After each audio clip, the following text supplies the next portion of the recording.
for stopping by Sheila's Audiobooks, and I am Sheila. This recording is coming from South Texas. All stories on this recording are in the public domain per United States copyright law. This story is about Poirot visits a friend, John Harrison, and tells him he is on a mission to solve a murder that has not yet been committed, in the hopes of preventing a murder. Wasps Nest. Out of the house came John Harrison and stood a moment on the terrace looking out over the garden. He was a big man with a lean, cadaverous face.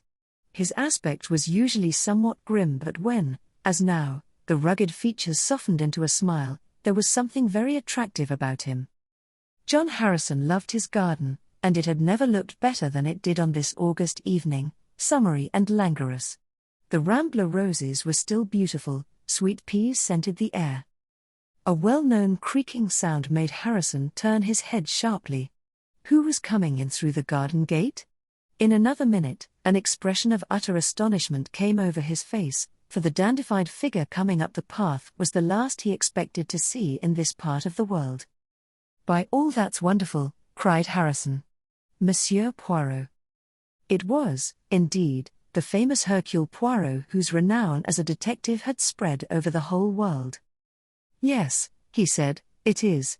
You said to me once, if you are ever in this part of the world, come and see me. I take you at your word. I arrive."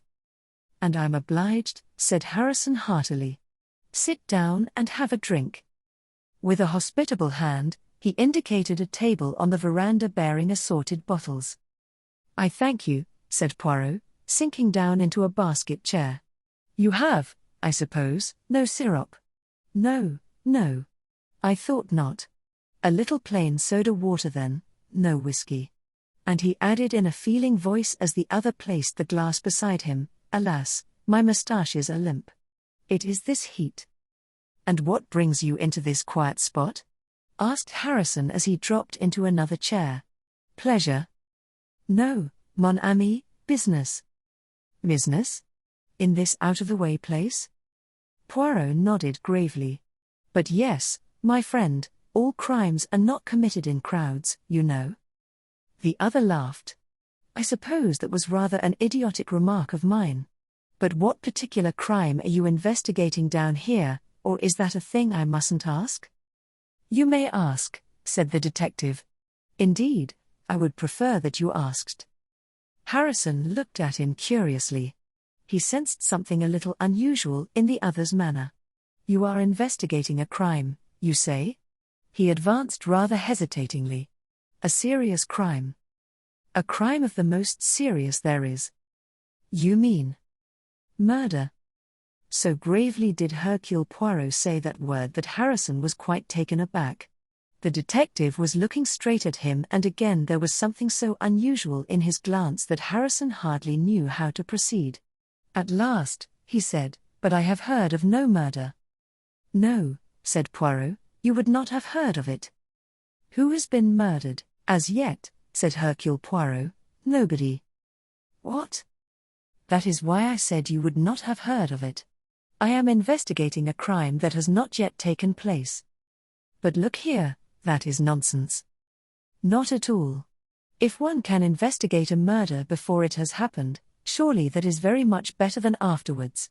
One might even, a little idea, prevent it." Harrison stared at him. "You are not serious, Monsieur Poirot." "But yes, I am serious."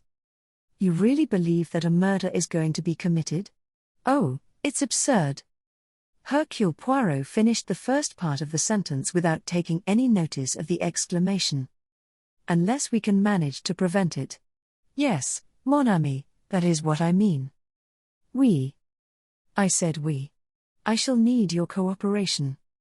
"Is that why you came down here?" Again Poirot looked at him, and again an indefinable something made Harrison uneasy. "I came here, Monsieur Harrison, because I like you."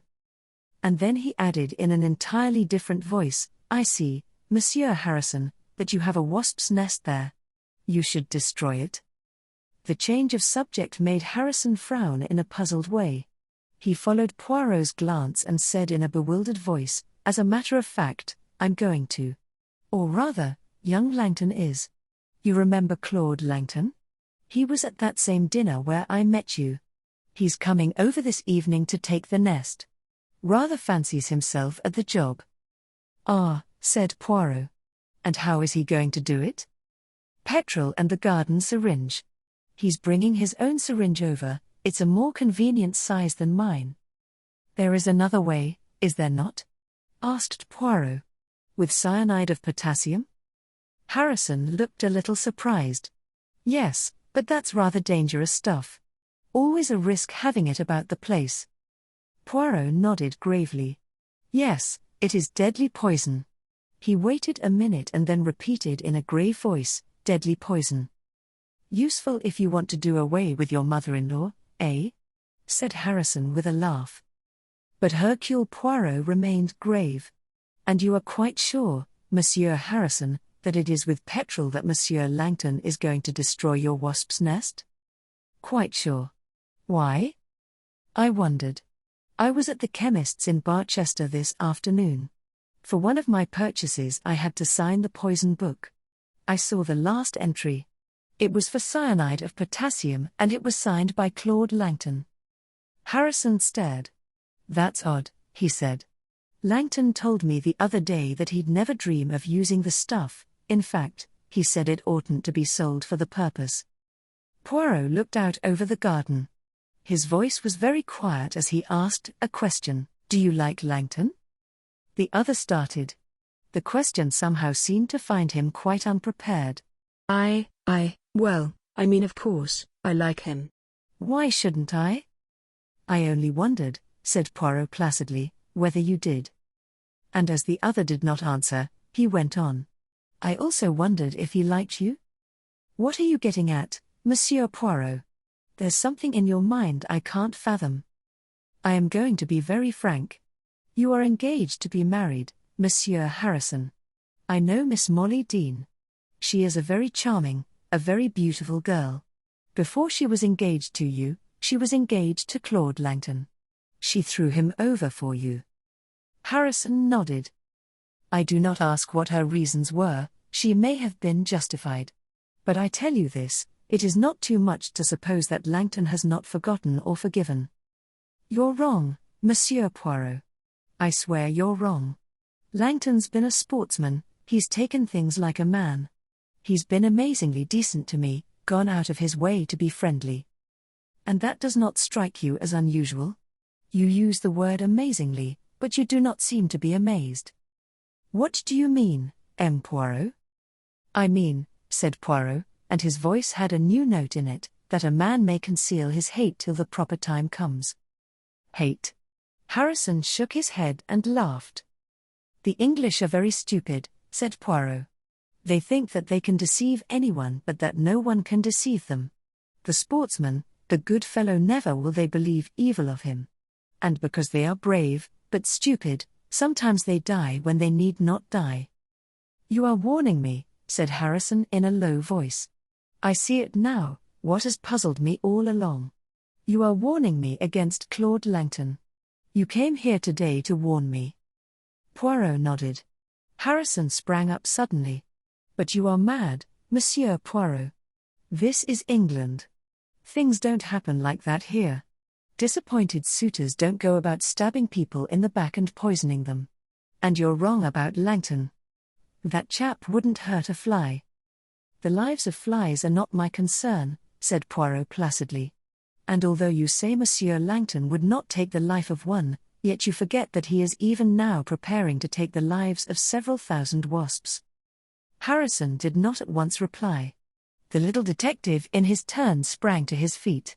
He advanced to his friend and laid a hand on his shoulder. So agitated was he that he almost shook the big man, and, as he did so, he hissed into his ear, "Rouse yourself, my friend, rouse yourself. And look where I am pointing. There on the bank, close by that tree root, see you, the wasps returning home, placid at the end of the day. In a little hour, there will be destruction, and they know it not. There is no one to tell them. They have not, it seems, a Hercule Poirot. I tell you, Monsieur Harrison, I am down here on business. Murder is my business. And it is my business before it has happened as well as afterwards. At what time does Monsieur Langton come to take this wasp's nest? Langton would never. At what time? At 9 o'clock. But I tell you, you're all wrong. Langton would never. These English! Cried Poirot in a passion. He caught up his hat and stick and moved down the path, pausing to speak over his shoulder. I do not stay to argue with you. I should only enrage myself. But you understand, I return at 9 o'clock. Harrison opened his mouth to speak, but Poirot did not give him the chance. I know what you would say, Langton would never, etc. Ah, Langton would never. But all the same I return at 9 o'clock. But, yes, it will amuse me, put it like that, it will amuse me to see the taking of a wasp's nest. Another of your English sports. He waited for no reply but passed rapidly down the path and out through the door that creaked. Once outside on the road, his pace slackened. His vivacity died down, his face became grave and troubled. Once he drew his watch from his pocket and consulted it. The hands pointed to 10 minutes past 8. Over 3/4 of an hour, he murmured. I wonder if I should have waited. His footsteps slackened, he almost seemed on the point of returning. Some vague foreboding seemed to assail him. He shook it off resolutely, however, and continued to walk in the direction of the village. But his face was still troubled, and once or twice he shook his head like a man only partly satisfied. It was still some minutes off 9 when he once more approached the garden door. It was a clear, still evening, hardly a breeze stirred the leaves. There was, perhaps, something a little sinister in the stillness, like the lull before a storm. Poirot's footsteps quickened ever so slightly. He was suddenly alarmed and uncertain. He feared he knew not what. And at that moment the garden door opened and Claude Langton stepped quickly out into the road. He started when he saw Poirot. Oh, good evening. Good evening, Monsieur Langton. You are early. Langton stared at him. I don't know what you mean. You have taken the wasp's nest? As a matter of fact, I didn't. Oh, said Poirot softly. So you did not take the wasp's nest. What did you do then? Oh, just sat and yarned a bit with old Harrison. I really must hurry along now, Monsieur Poirot. I'd no idea you were remaining in this part of the world. I had business here, you see. Oh. Well, you'll find Harrison on the terrace. Sorry I can't stop. He hurried away. Poirot looked after him. A nervous young fellow, good-looking with a weak mouth. So I shall find Harrison on the terrace, murmured Poirot. I wonder. He went in through the garden door and up the path. Harrison was sitting in a chair by the table. He sat motionless and did not even turn his head as Poirot came up to him. Ah. Mon ami, said Poirot. You are all right, eh? There was a long pause and then Harrison said in a queer, dazed voice, What did you say? I said, are you all right? All right? Yes, I'm all right. Why not? You feel no ill effects? That is good. Ill effects? From what? Washing soda. Harrison roused himself suddenly. Washing soda? What do you mean? Poirot made an apologetic gesture. I infinitely regret the necessity, but I put some in your pocket. You put some in my pocket? What on earth for? Harrison stared at him. Poirot spoke quietly and impersonally like a lecturer coming down to the level of a small child. You see, one of the advantages, or disadvantages, of being a detective is that it brings you into contact with the criminal classes. And the criminal classes, they can teach you some very interesting and curious things. There was a pickpocket once. I interested myself in him because for once in a way he had not done what they say he has done, and so I get him off. And because he is grateful he pays me in the only way he can think of, which is to show me the tricks of his trade. And so it happens that I can pick a man's pocket if I choose without his ever suspecting the fact. I lay one hand on his shoulder, I excite myself, and he feels nothing. But all the same I have managed to transfer what is in his pocket to my pocket and leave washing soda in its place. You see, continued Poirot dreamily, if a man wants to get at some poison quickly to put in a glass, unobserved, he positively must keep it in his right-hand coat pocket. There is nowhere else. I knew it would be there. He dropped his hand into his pocket and brought out a few white, lumpy crystals. Exceedingly dangerous, he murmured, to carry it like that, loose. Calmly and without hurrying himself, he took from another pocket a wide-mouthed bottle. He slipped in the crystals, stepped to the table and filled up the bottle with plain water. Then carefully corking it, he shook it until all the crystals were dissolved. Harrison watched him as though fascinated. Satisfied with his solution, Poirot stepped across to the nest. He uncorked the bottle, turned his head aside, and poured the solution into the wasp's nest, then stood back a pace or two watching. Some wasps that were returning alighted, quivered a little and then lay still. Other wasps crawled out of the hole only to die. Poirot watched for a minute or two and then nodded his head and came back to the veranda. "A quick death," he said. "A very quick death." Harrison found his voice. "How much do you know?" Poirot looked straight ahead. "As I told you, I saw Claude Langton's name in the book. What I did not tell you was that almost immediately afterwards, I happened to meet him.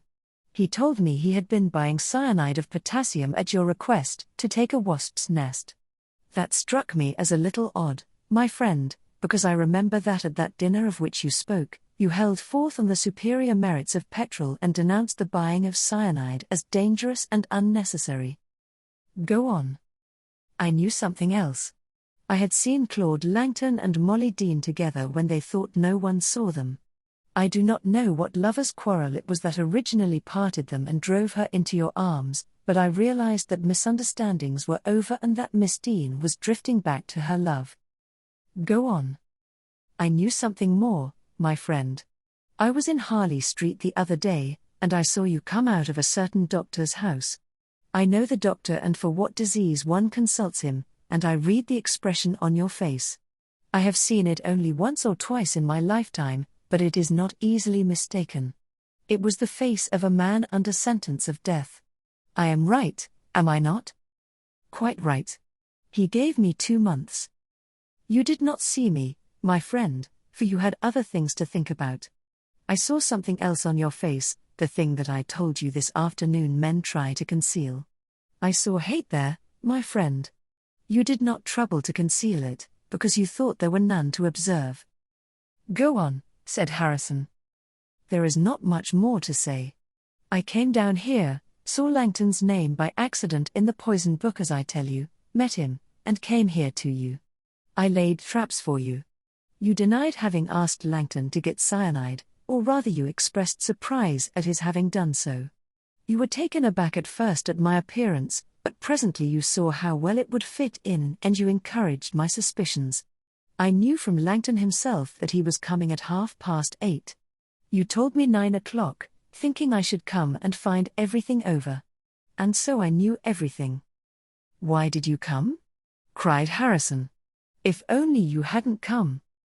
Poirot drew himself up. "I told you," he said, "murder is my business."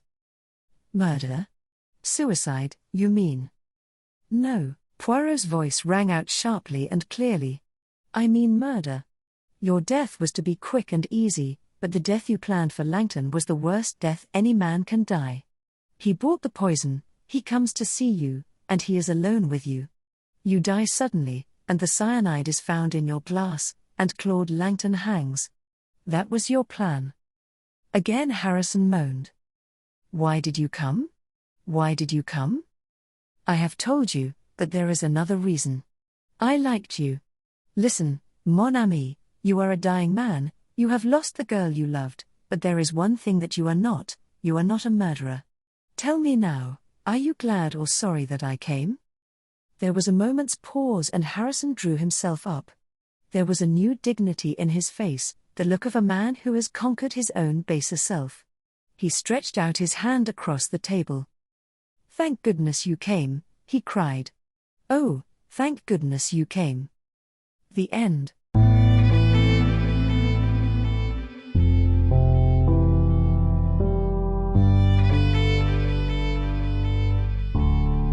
Thank you for listening to today's episode. I really hoped you enjoyed it. There will be more to come. Please subscribe not to miss out on what is next.